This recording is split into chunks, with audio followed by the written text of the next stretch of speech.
Hello, my name is Sam Paiz, one of the co-founders of the LMS Group, Paiz Capital Investments, where I've been in business for 42 years. And so we run multiple companies that we've built over 42 years. I've read every book on Rich Dad, Poor Dad that I can get my hands on. I'm sure he's got new books now, but I started with the Rich Dad, Poor Dad book back in 1997 when he first came out. And there was a eye-opening experience to read that book. Then the quadrant, employee, self-employed, business owner, investor. And so reading these books, I've been able to really profile individuals of what quadrant they fit. And so my dad worked many years for an auto dealership painting cars. So he's shifting from an employee mindset to a self-employed individual. My mom has always been the entrepreneur in the family and really helped push him to open up his own paint and body shop that he partnered with a brother-in-law. And that lasted about a year or two because they both seen different eye points, but the property belonged to my parents and the building belonged to my parents. He used his VA. He was in the military, and they lent him the money to build his building and, of course, purchase the property. We were there for about 40 years. And so over all the years, watching my dad in entrepreneurship or trying to transition, it was difficult at times for him because he had an employee mindset. And so he was a check to check individual. The thing that I can say about him is he maintained our household. He had a house over us, food, clothed our backs. And so he worked with what he understood. Of course, he dropped out of high school, read the paper. I mean, I remember him reading the Chronicle paper from front to back on Sundays, trying to educate himself in different verbiages or understand how to deal with the business owners that he was going out to talk to. We had car dealerships, Mafern Auto dealership, that gave him the opportunity to paint those used cars and cars and trucks for him. And that referred us to Tejas Toyota off of 1960 and 59. And that really broke through the body shop business. And so I think him being an employee and being limited to what he could make, regardless of the 40 hours or 60 hours that he could work, he never fathomed what he could make as an entrepreneur. And once I joined him in the tow truck business, we jumped to $1 million in a year in 1983. And so I think that was a big jump. We increased the body shop. So I think looking back, he was limited to what the capacity of what he could grow to. Think he was very conservative, and there's nothing wrong with that. You need to minimize your risk, minimize the losses that you can take. And since we're taught in school that failure and those things are bad, I think out here in business, you need to learn to network, talk to people, take a test together, figure out how you work this plan. And my dad and us four brothers, his four sons, helped build the business to what it became, P&M Paint and Body Shop, to over $1 million by 83. So yeah, the mindset was definitely minimum mindset, conservative mindset. I don't say poor because my mom wouldn't let him be there. My mom was constantly pushing that entrepreneurship spirit. To me, I think the Rich Dad Poor Dad broke myths that I was taught. And so we're talking about myths that were passed from generation to generation. So the number one myth, work hard to make a lot of money, was passed down from those individuals that were trained in school to become a great employee, which is great. I have no problem being a great employee. I'm a great employee of my company. And so I work the overtime, but I don't want more pay. I just tell people, you have to understand the different mindsets. There's no right or wrong here. It's just what you believe. And the myths passed down from our great grandparents to our grandparents to our parents has always been to work hard to make a lot of money, so that if we make $1 million, if we're able to do that, then we're going to pay a lot of taxes. So the taxation in America was great to build the inroads, build things that the government needed. I believe this is why we're the greatest country in the world, that we can fund ourselves within our country, because we were borrowing from France, Europe, and everything to grow America, if you go back to our forefathers. So I think right now, as a parent, as a dad, a grandfather, I'm teaching my kids to understand what an employee is. You punch in a certain time, you punch out a certain time, and you wait to speak to the owner as you're called on. And you follow systems and processes that are laid down by corporate or the foundation or the business owner, and they're entitled to receive the profits from the company because they built this company. Now, you have some great employees that also contributed to the company, and their reward is the bonuses, the W-2s, their payment, their check, and the security knowing that they're going to get paid every 2 weeks. So I look at it this way. After reading Rich Dad, Poor Dad, and the 800 business books I've read, my mindset was changed that I was on the right path for me. I dropped out of high school in the 10th grade. And so to have the 15 companies and just running Paiz Capital Investments now, understanding real estate, the investment side, and I don't know everything. I made a lot of errors and setbacks and everything. But I tell my kids, go out and fail. This is the best time for you to go fail. You don't want to do 10 million and then fail. You'll fall apart drastically. So I tell a lot of my individuals, tell me about your failures. Tell me about your setbacks. How did that make you feel? What inspired you from that to take this road that you're on now? And so a lot of people are fearful to take any other chances after they fail. Well, you're going to fail in life over and over again. That's just part of life and part of the success roadmap. It's the journey, not the end result, but the journey that you take. So my recommendation to parents right now, start reading Financial IQ. There's academic education, which is great. And so I talk to a lot of intellectual individuals. In fact, there's a lot of them that work for me. And so in the end, it's the thought processes of past generations of myths that I say test and try these myths. Go out and find out why you were told this. That might be a whole nother generation and a whole nother exit strategy that no longer fits you and your kids and your grandkids today. So I say, please go out and venture, have a few failures, few setbacks, but get some mentors, start reading some books so that you can change the way generation to generation is living. Because if you don't change it, you'll continue to pass on the same results from one generation to the next. My mom was from Mexico, so we were up by 3, 4 in the morning. I watched her, my grandmother, the houses. My grandmother lived on one street, my mother lived on the back street, and the yards were connected. So my grandmother had a lot of family relatives coming in from Mexico. So she built all these little rooms in the backyard, and she rented out these rooms to these family relatives moving here from Mexico to the States. And so my mother would get up at 3 or 4 in the morning and make lunches for these individuals. So not only did my grandmother make rent money, my mother had a job and made money from the tacos that are the lunches that she made for all these individuals. And at times there were up to about 30 individuals living in these back rooms in the back of my grandmother's yard.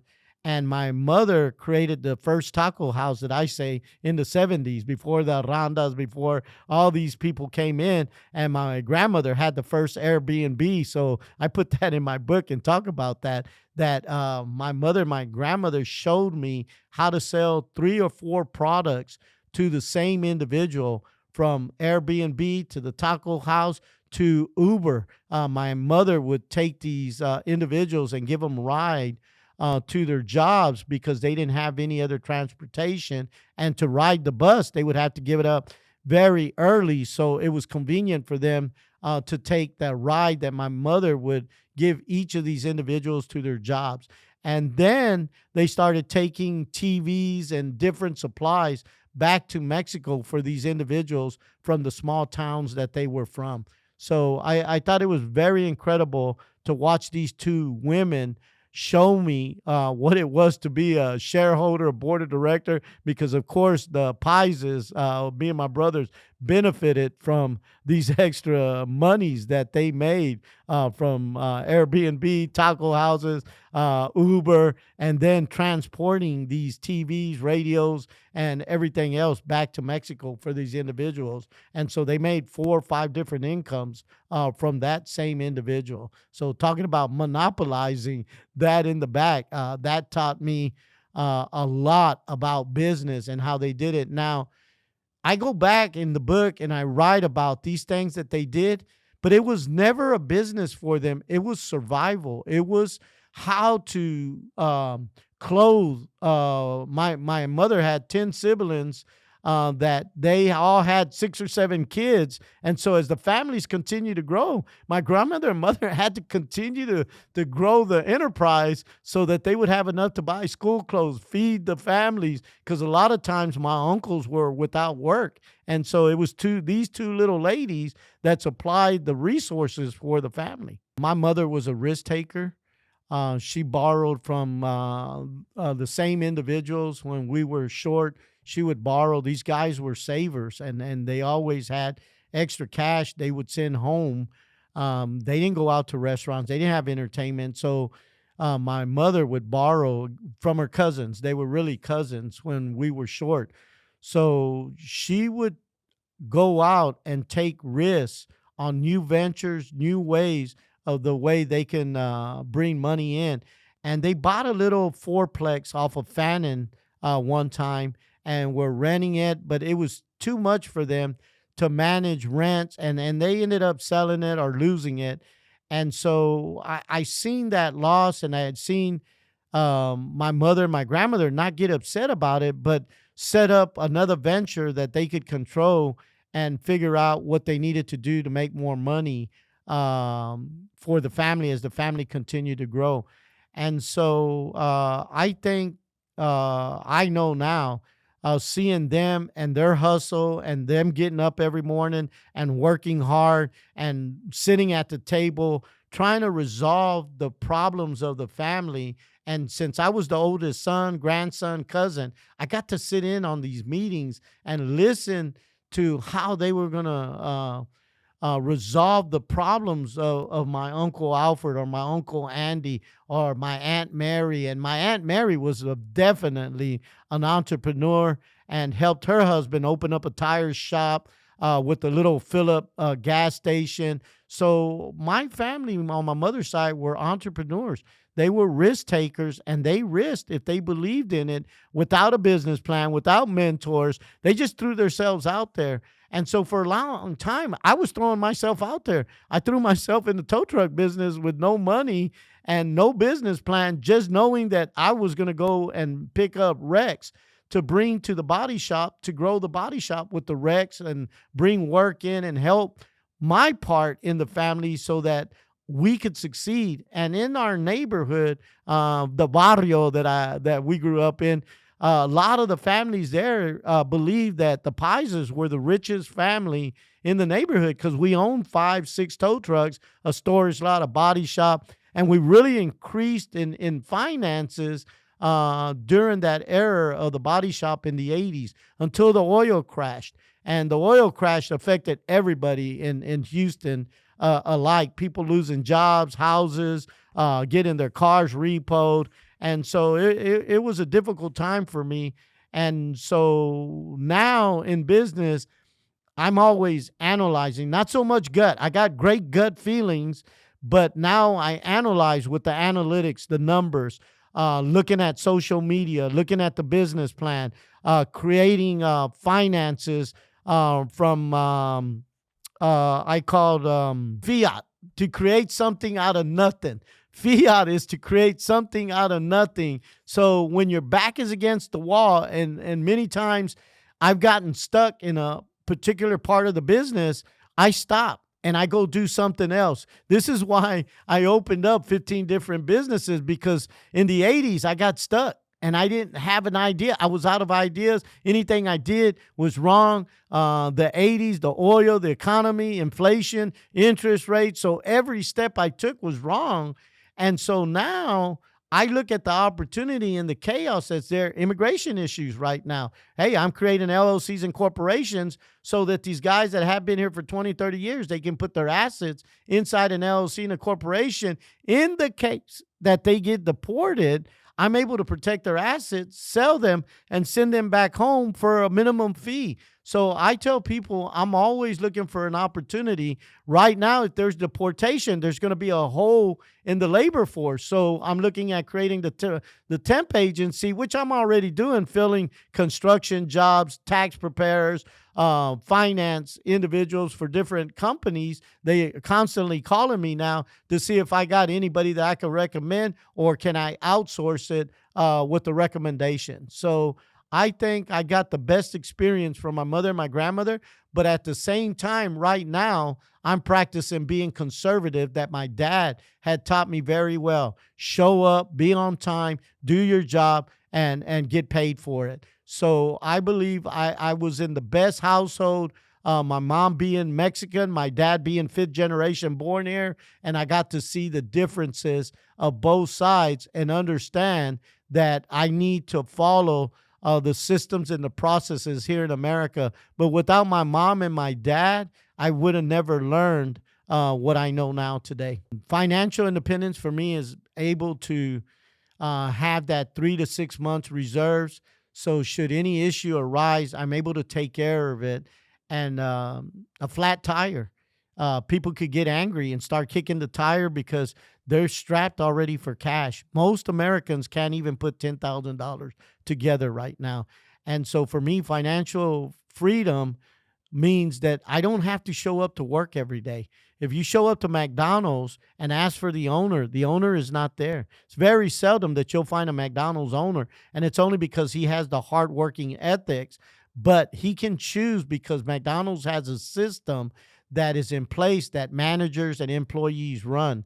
And so I think a real defined business is when you're not having to be there, and that allows you the financial freedom to spend time with your kids, your grandkids, spend time with your spouses. And I think a lot of divorces happen right now, or that failure of commitment is because of the stress of finances. I believe that's the number one issue that married couples have. I've been married now 37 years, going on 38 years, but I've shared everything about my business with my spouse, not only as my wife, but as my partner, so that anything happens to me, my life insurances, my trust, everything is set in place for her and my children. I do not want her to remarry for necessity. I want her to remarry because she found somebody she could love again. And so I tell people all the time, you got to get out of this box of El Sancho taking care of your kids, your wife.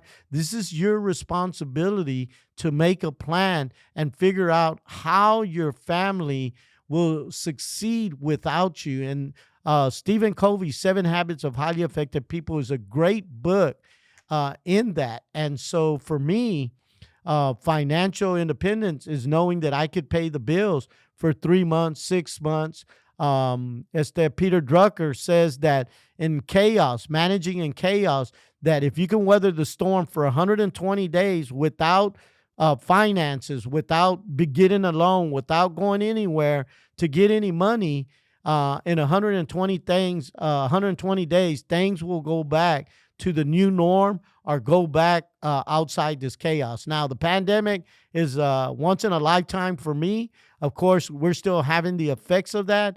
That was 24 months, so the reserve for 3 or 6 months didn't work. And thank God the government stepped in with the EIDLs, the PPP, the unemployment, and no answer was right or wrong in that pandemic. Just wherever position you were at, you received the finances from the government that you were entitled. A lot of people were upset because business owners received millions and other people only received 20,000. And so, but again, preparation meets opportunity. I just happen to have 15 LLCs and corporations that received tremendous help through these loans and had me exist and hire over 100 people that worked for me through the pandemic. Thank you so much. Welcome. We'll welcome you to the next podcast, and we'll see you soon. Thank you.